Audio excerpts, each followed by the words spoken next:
Good day mga boss. Balik sa ngayon mga boss. Nagawa ako ng pangtalian natin sa ating manok. Ito lang oh. Bali, kabilya lang. Tapos, ang tali. Kasi nagdagdag kami ng tali.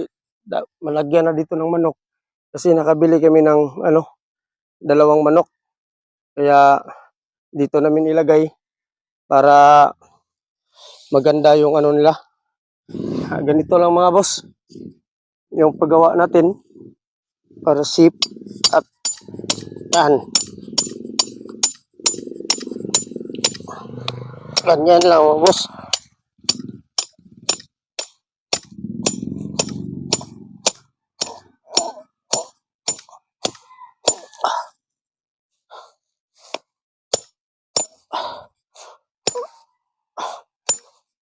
Yan. Pag makita nyo mga boss, ganda ang pagkaano. Oh. Yeah. Oh. Yan, matibay yan. Yan, ganyan kahaba yung natin. Ng manok natin, tali. Tapos dito tayo sa kabila. Kasi, lagyan talaga namin dito ng manok. Para para, yan. Niready ko na kasi ito para mapag-video ko. Okay na, tuloy-tuloy. Lagyan kasi namin ng manok dito mga boss. Para hindi maano yung damo. Kasi pag walang manok, grabe. Hindi makontrol yung damo. Kaya,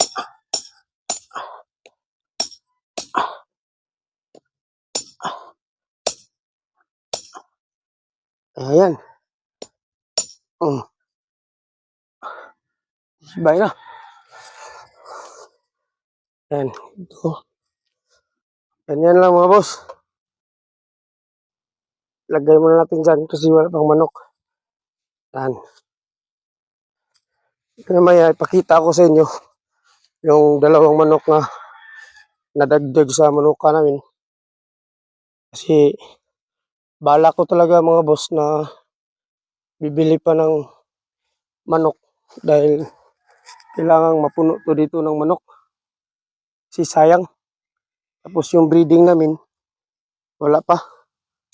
Parang matagalan kami sa pag-breeding namin. Dahil nga yung mga materialis namin naglugon. Kaya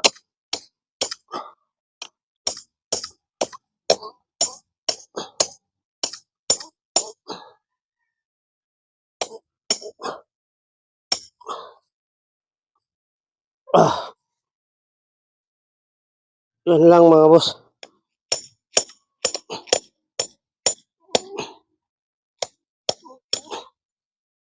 Yan.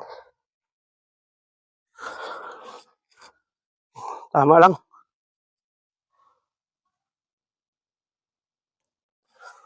Bali, 4 lang muna yung gawan ko ng tali kasi diyan tubig. Anuhan ko pa ng buhangin yan. Kasi di maganda na magtubig siya tapos lagyan mo ng manok. Kaya kailangang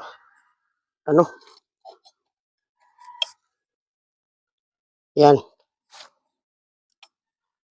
Yan lang mga boss, kahaba. Hindi na makawala yung manok.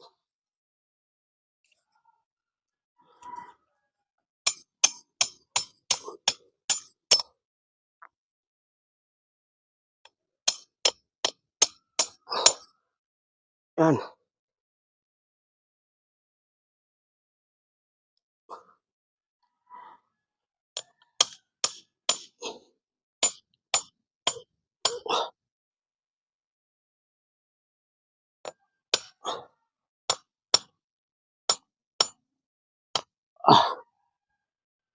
Okay. Yan lang mga boss. Bali yung sukat ng tali ng manok namin. Isang di pa mahigit sa akin. Kaya okay. Pangit din kasi sobrang ikli ng tali ng manok natin mga boss.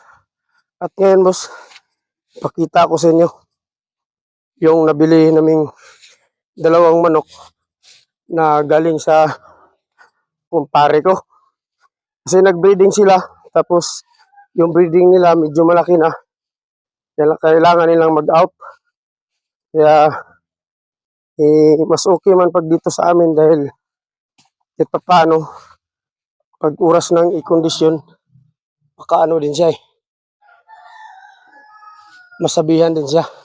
Ito mga boss. Ito yung mga dagdag namin na manok mga boss. Pula, bandirado, pikom to siya, white-legged. Sabi niya, tag 2 years may dito. Talagang buong-buo yung katawan mga boss. Bulto. Bilog na bilog. Oh, laki. Sa pagdating naman sa ano niya, sa pag ano niya, okay din yung galaw niya. Kaya swerte nga kami dito sa amin inano ng kumpare ko. Kaya napilitan din ako magdagdag kami dahil okay naman, hindi naman tayo siguro lugi nito. Di tulad noong tag 700 na bili ko. Yan, ito mga boss. Saka, yan. Ano? Yung kurma.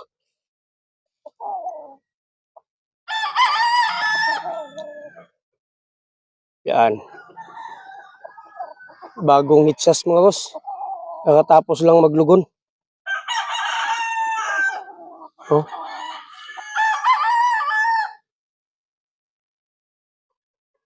Yan. Tapos yung isa, kita ko sa inyo mga boss, yung isa.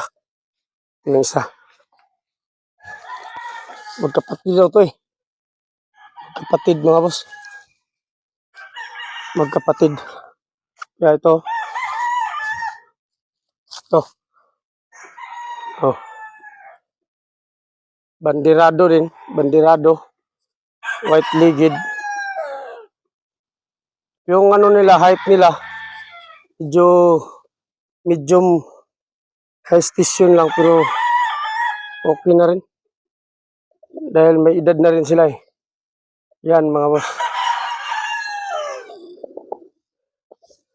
Yan. Oh. Tingnan yung muka. Pulang-pula yung mga muka. Yan.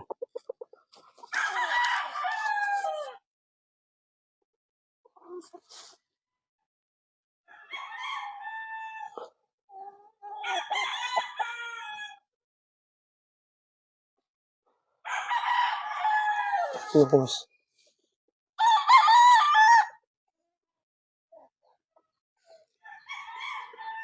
Doon to namin nilagay sa mataas na tipi. Kasi mas mataas yung tipi namin doon ng mga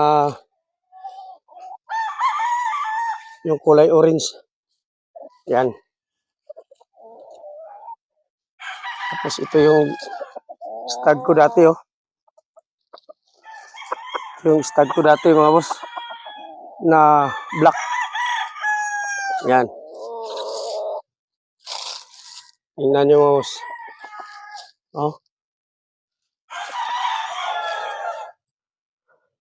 So, hanggang dito lang tayo mga boss. Hanggang susunod na naman dahil malapit na akong makabalik sa trabaho. Naka-post pa rin ako ng video pero pakunti-kunti na lang. Hindi tulad ng nakabakasyon ako na talagang kahit paano makagawa ako ng video. Makapa-update sa mga manok ko. Kaya maraming salamat mga boss. Thank you for watching. Hanggang susunod. Peace.